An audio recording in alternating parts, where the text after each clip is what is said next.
How do you top a masterpiece? Well, that's the problem that the Zelda team is facing.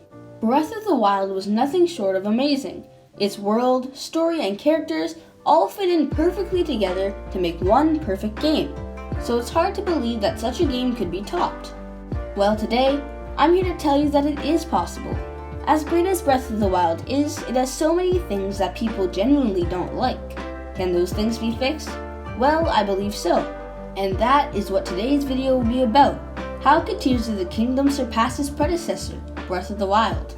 Before I get into this one, I'd just like to say that I'm so close to 500 subs. So if you'd like to support a small Zelda channel, please consider subscribing. It would also mean a ton if you could drop a like. Let's get to the video.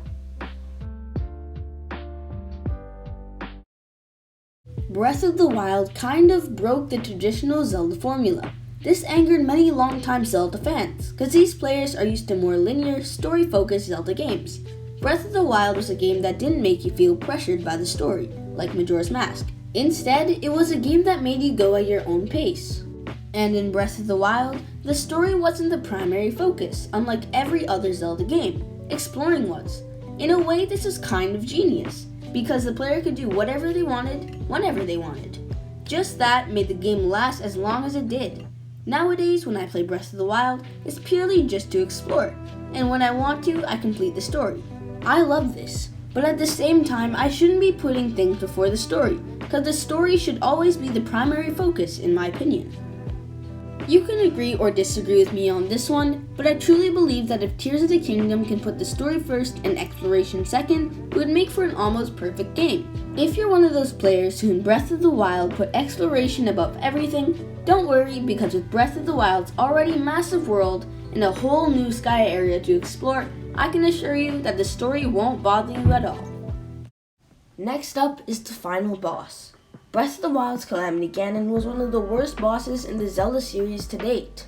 And after completing so much, this was a very underwhelming fight in my opinion. In past Zelda games, the final boss was the epic conclusion to an amazing game.